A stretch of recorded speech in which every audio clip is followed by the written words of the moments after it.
नमस्कार साथियों, स्वागत है आप सभी का फिगरिंग आउट फाइनेंस चैनल में। अगर आप बैंकिंग, इंश्योरेंस या किसी भी रेगुलेटरी इंटरव्यू की प्रिपरेशन कर रहे हैं, तो इस वीडियो को बिल्कुल एंड तक ज़रूर देखिएगा। हो सकता है आज का कोई एक क्वेश्चन या उसका आंसर ही आपके इंटरव्यू पैनल में पूछ लिया जाए, इसलिए एक भी क्वेश्चन आप मिस मत कीजिएगा।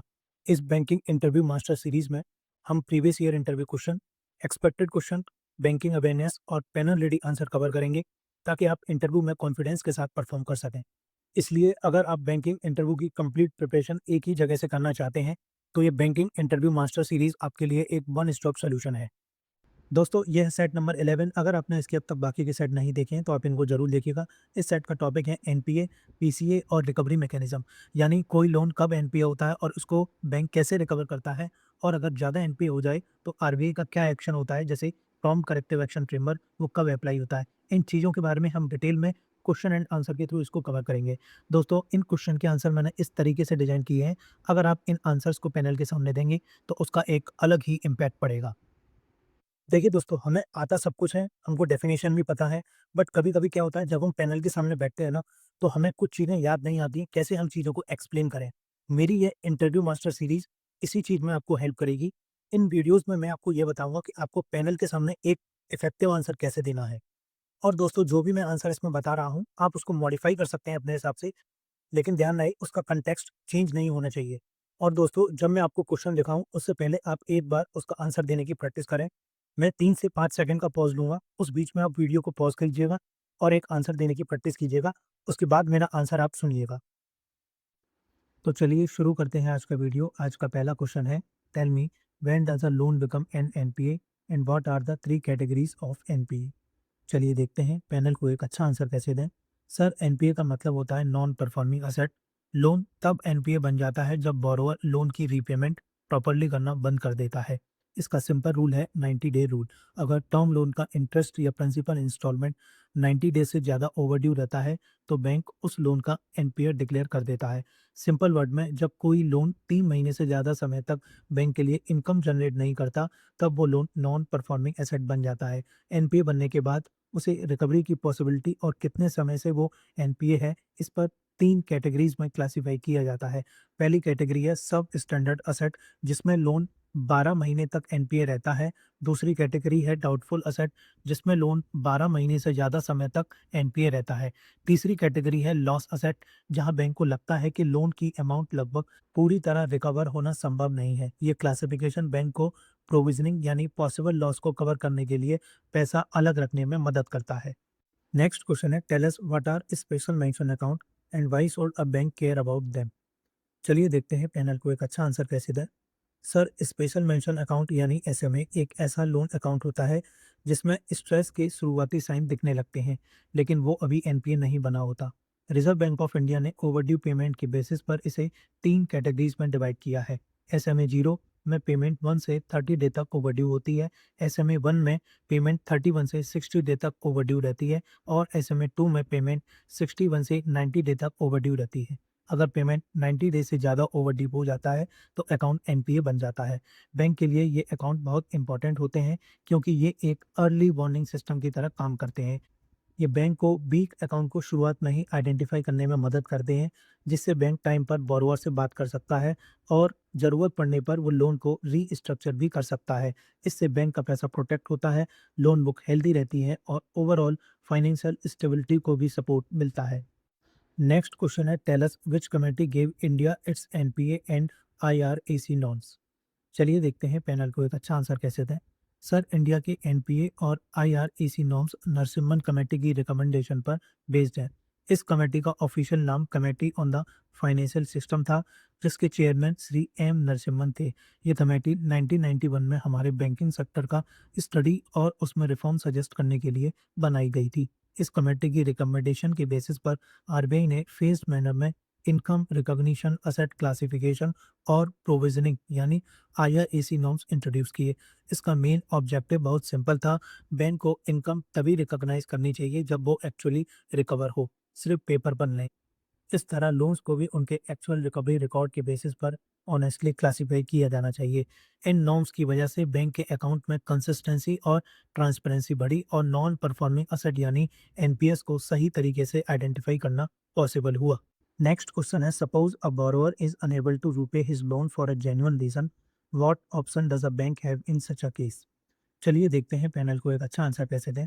सर, अगर कोई बोरोवर किसी जेन्युइन रीज़न की वजह से अपना लोन रीपे नहीं कर पा रहा, तो बैंक सीधा हर्ष एक्शन नहीं लेती। सबसे पहले ऑप्शन होता है लोन रीस्ट्रक्चरिंग। इसमें बैंक रीपेमेंट पीरियड को बढ़ा सकती है, ईएमआई को कम कर सकती है या लोन की टर्म्स को मॉडिफाई कर सकती है, ताकि बोरोवर के लिए रीपेमेंट आसान हो जाए। बैंक मॉरेटोरियम भी दे सकती है, यानी रीपेमेंट पर कुछ समय के लिए पॉज़, ताकि बोरोवर को फाइनेंशियल सिचुएशन से रिकवर करने का टाइम मिल सके। अगर बोरोवर में कुछ रीपेमेंट कैपेसिटी हो, तो बैंक वन टाइम सेटलमेंट का ऑप्शन भी दे सकती है, जिसमें रिड्यूस्ड लमसम अमाउंट एक्सेप्ट करके अकाउंट सेटल किया जा सकता है। अगर लोन सिक्योर्ड है, तो लास्ट ऑप्शन के रूप में बैंक सरफासी एक्ट के अंडर प्लेज्ड असेट को सेल करके अपना रिकवरी अमाउंट ले सकती है, और अगर रिकवरी के बाद कोई सरप्लस अमाउंट बचता है, तो वो बोरोवर को वापस कर दिया जाता है। ओवरऑल सर, बैंक का मेन ऑब्जेक्टिव हैरेसमेंट करना नहीं होता, बल्कि बोरोवर के साथ फेयर ट्रीटमेंट रखते हुए उसकी जेन्युइन सिचुएशन को समझना और उसे दोबारा फाइनेंशियली स्टेबल होने का मौका देना होता है। नेक्स्ट क्वेश्चन है, tell us what is the SARFAESI act and how does it help banks recover their dues? चलिए देखते हैं पैनल को एक अच्छा आंसर कैसे दें। सर, सरफासी का फुल फॉर्म है securitisation and reconstruction of financial asset and enforcement of security interest act 2002। Simple word में ये एक लॉ है जो बैंक को उन बोरोवर से अपना पैसा रिकवर करने में हेल्प करता है जो अपने लोन की रीपेमेंट करना बंद कर देते हैं। पहले बैंक्स को रिकवरी के लिए कोर्ट जाना पड़ता था और केसेस को सेटल होने में कई साल लग जाते थे, लेकिन इस एक्ट ने बैंक्स को एक फास्टर रिकवरी मैकेनिज्म दिया है। जब कोई लोन नॉन परफॉर्मिंग असेट यानी एनपीए बन जाता है, मतलब बोरोवर लगातार 90 डेज तक पेमेंट नहीं करता, तब बैंक बोरोवर को 60 डेज का नोटिस भेजता है रीपेमेंट के लिए। अगर उसके बाद भी पेमेंट नहीं होती, तो बैंक प्लेज्ड प्रॉपर्टी का पोजेसन ले सकता है और उसे सेल करके अपनी आउटस्टैंडिंग ड्यूज रिकवर कर सकता है बिना कोर्ट जाए। एक इम्पॉर्टेंट पॉइंट ये है कि एग्रीकल्चर लैंड को इस एक्ट के अंडर सीज नहीं किया जा सकता। साथ ही बोरोवर के पास भी ये अधिकार होता है कि वो डेट रिकवरी ट्रिब्यूनल के सामने अपील कर सके। इस तरह ये एक्ट बैंक्स को लोन रिकवरी में मदद करता है और हमारे बैंकिंग सिस्टम को हेल्दी बनाए रखने में इंपॉर्टेंट रोल प्ले करता है। नेक्स्ट क्वेश्चन है, tell us what is debt recovery tribunal and in your view how effective has it been? चलिए देखते हैं पैनल को एक अच्छा आंसर कैसे दें। सर, डेट रिकवरी ट्रिब्यूनल या डीआरटी एक स्पेशल क्वासी जुडिशियल बॉडी है जो recovery of debt due to banks and financial institution act 1993 के अंदर इस्टेब्लिश की गई थी। इसका मेन पर्पस ये है कि बैंक्स और फाइनेंशियल इंस्टीट्यूशन अपने बैड लोन्स को रेगुलर सिविल कोर्ट के लेंदी प्रोसेस से गुजरे बिना जल्दी रिकवर कर सकें। डीआरटी उन रिकवरी केसेस को हैंडल करता है जहां डेट अमाउंट 20 लाख या उससे ज़्यादा हो। अगर किसी पार्टी को डीआरटी के डिसीजन से सेटिस्फेक्शन नहीं होती, तो वो डेट रिकवरी एपेलेट ट्रिब्यूनल यानी डीआरएटी में अपील कर सकता है। जहां तक इफेक्टिवनेस की बात करें, सर, डीआरटी ने ऑर्डिनरी सिविल कोर्ट के कंपैरिजन में रिकवरी प्रोसेस को काफ़ी फास्ट बनाया है और बैंक्स को एक डेडिकेटेड प्लेटफॉर्म भी दिया है। लेकिन टाइम के साथ इनके सामने पेंडिंग केसेस और स्टाफ शॉर्टेज जैसे चैलेंजेस भी आए हैं, जिस वजह से रिकवरी प्रोसेस कभी कभी स्लो हो जाता है। इसलिए मेरे व्यू में डीआरटी एक यूजफुल मैकेनिज्म है, लेकिन अपनी फुल पोटेंशियल पर इफेक्टिवली काम करने के लिए इसमें और रिफॉर्म की ज़रूरत है। नेक्स्ट क्वेश्चन है, tell me what is the role of an asset reconstruction company? चलिए देखते हैं पैनल को एक अच्छा आंसर कैसे दें। सर, असेट रिकंस्ट्रक्शन कंपनी यानी एआरसी एक स्पेशल फाइनेंशियल कंपनी होती है जो बैंक्स और फाइनेंशियल इंस्टीट्यूशन से बैड लोन खरीदती है। जब कोई लोन बहुत लंबे समय तक रीपे नहीं होता, तो वो नॉन परफॉर्मिंग असेट यानी एनपीए बन जाता है। ऐसे बैड लोन्स बैंक का पैसा और टाइम दोनों ब्लॉक कर देते हैं। एआरसी इन बैड लोन्स को बैंक से जनरली डिस्काउंट पर परचेज कर लेती है और रिकवरी की रेस्पॉन्सिबिलिटी अपने ऊपर ले लेती है। इससे बैंक अपनी बैलेंस शीट को क्लीन कर पाते हैं और दोबारा अपने नॉर्मल लैंडिंग बिजनेस पर फोकस कर सकते हैं। Asset reconstruction companies SARFAESI act 2002 के अंडर काम करती हैं और ये रिजर्व बैंक ऑफ इंडिया के साथ रजिस्टर्ड और रेगुलेटेड होती हैं। लोन परचेज करने के बाद एआरसी रिकवरी के लिए डेट रीस्ट्रक्चरिंग कर सकती हैं, सिक्योरिटी को सेल कर सकती हैं या ज़रूरत पड़ने पर बोरोवर की मैनेजमेंट भी चेंज कर सकती हैं। इस तरह asset reconstruction companies banking system को हेल्दी और एफिशिएंट बनाए रखने में इंपॉर्टेंट रोल प्ले करती हैं। नेक्स्ट क्वेश्चन है, you mentioned asset reconstruction companies earlier, Now tell me what are NARCL and IDRCL and do they have any relation with ARCs? चलिए देखते हैं पैनल को एक अच्छा आंसर कैसे दें।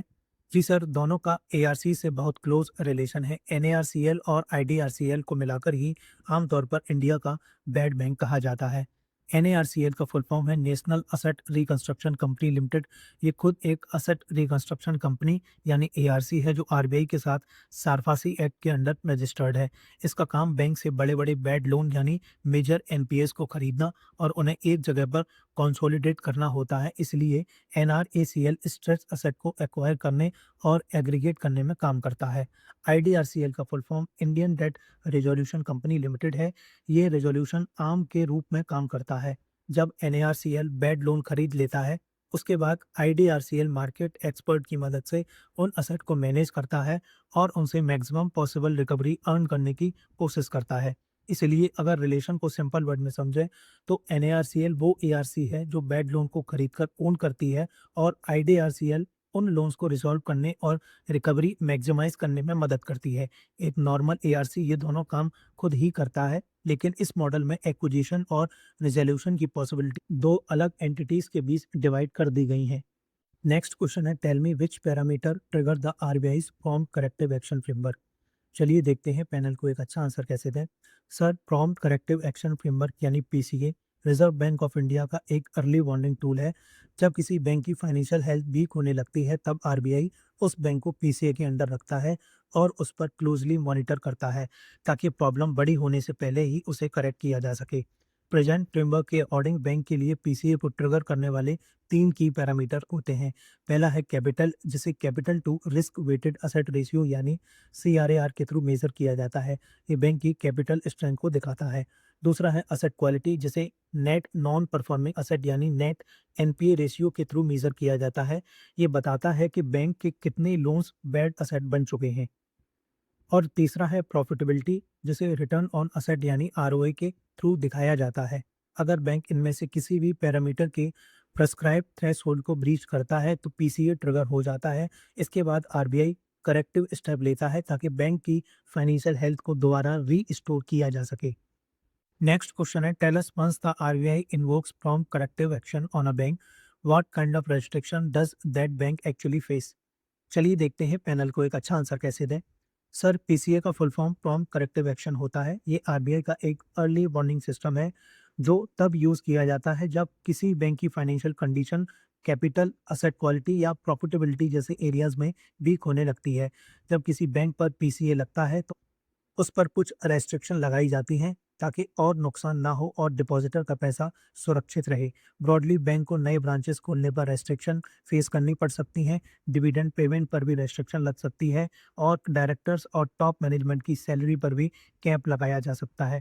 इसके अलावा आरबीआई रिस्की लैंडिंग को रेस्ट्रिक्ट कर सकता है और बैंक को कैपिटल कंजर्व करने और प्रोविजनिंग इंप्रूव करने के लिए भी डायरेक्ट करता है।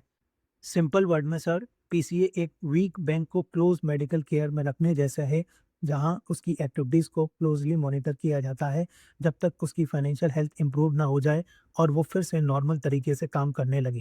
नेक्स्ट क्वेश्चन है tell us what do you mean by wilful defaulter and what step can a bank take against such a person. चलिए देखते हैं पैनल को एक अच्छा आंसर कैसे दें। सर, विलफुल डिफॉल्टर वो बोरोवर होता है जिसके पास लोन रीपे करने की कैपेसिटी होती है, लेकिन फिर भी वो जानबूझकर लोन रीपे नहीं करता। ये उस बोरोवर से अलग होता है जो किसी जेन्युइन प्रॉब्लम जैसे बिजनेस लॉस या जॉब लॉस की वजह से रीपेमेंट नहीं कर पाता। विलफुल डिफॉल्टर लोन का पैसा किसी और पर्पस के लिए यूज कर सकता है, बिजनेस से फंड हटा सकता है या बैंक को बताए बिना मॉर्टगेज असेट भी बेच सकता है। बैंक्स किसी अकाउंट को विलफुल डिफॉल्ट के लिए तब एग्जामाइन करती है जब आउटस्टैंडिंग अमाउंट 25 लाख या उससे ज़्यादा हो और अगर विलफुल डिफॉल्ट इस्टेब्लिश हो जाता है तो अकाउंट के एनपीए बनने के 6 मंथ के अंदर इसकी क्लासिफिकेशन कंप्लीट करनी होती है। इसके बाद बैंक ऐसे बोरोवर को कोई फ्रेश लोन देना बंद कर सकता है, उसका नाम क्रेडिट इंफॉर्मेशन कंपनीज को रिपोर्ट कर सकता है ताकि दूसरे बैंक्स भी अलर्ट रहें, उसे एक फिक्स पीरियड के लिए नए वेंचर शुरू करने से रोक सकता है और अपना पैसा रिकवर करने के लिए लीगल एक्शन भी ले सकता है। लेकिन किसी भी बोरोवर को विलफुल डिफॉल्ट डिक्लेयर करने से पहले बैंक को प्रॉपर और फेयर प्रोसेस फॉलो करना जरूरी होता है और बोरोवर को अपनी बात रखने का पूरा मौका दिया जाता है। और दोस्तों एक इम्पॉर्टेंट अपडेट ये भी है कि अगर आप इन वीडियो सीरीज़ की पीडीएफ चाहते हैं, तो उसका लिंक आपको डिस्क्रिप्शन और कमेंट बॉक्स में मिल जाएगा। आप बहुत छोटा-सा अमाउंट पे करके इनकी पीडीएफ ले सकते हैं। और दोस्तों एक सबसे इम्पॉर्टेंट बात, ये जो मेरी पीडीएफ है, ये कॉपीराइट एक्ट 1957 के अंडर है। इसको आप कहीं भी शेयर नहीं कर सकते। इसके बारे में आप सामने स्क्रीन पे पढ़ सकते हैं, 3 चीज़ें मैंने मेंशन की हैं, इसलिए बहुत ही अफोर्डेबल मैंने इसका प्राइस रखा है। तो लिमिटेड पीरियड ऑफर है, फर्स्ट 200 स्टूडेंट के लिए 50% ऑफ है, आप 253 में ये अवेल कर सकते हैं, इसलिए आप जल्द से जल्द इसको परचेज़ कर लीजिएगा। दोस्तों आज की वीडियो में इतना ही, उम्मीद है वीडियो पसंद आई होगी। अपना फीडबैक आप ज़रूर शेयर कीजिएगा, आप कमेंट सेक्शन में भी कर सकते हैं या मुझे डायरेक्ट मैसेज भी कर सकते हैं टेलीग्राम या इंस्टाग्राम पर, लिंक आपको डिस्क्रिप्शन बॉक्स में मिल जाएगा। या आपकी कोई क्वेरी हो या आप चाहते हो कि मैं कोई स्पेसिफिक क्वेश्चन कवर करूँ आपके आने वाले इंटरव्यू के लिए, तो उसको भी आप मुझे कमेंट सेक्शन या मुझे डायरेक्ट मैसेज कर सकते हैं। मैं उसको आने वाली वीडियोज़ में ज़रूर कवर करूँगा। दोस्तों ये वीडियो सीरीज़ काफ़ी ज़्यादा इंपॉर्टेंट है, आप इसको रेगुलरली फॉलो कीजिएगा और सेट्स को आप सीक्वेंस में देखिएगा, इससे आपको एक अलग ही कॉन्फिडेंस मिलेगा। तो दोस्तों चलिए आज की वीडियो में इतना ही। Thanks for watching and all the best for your interview.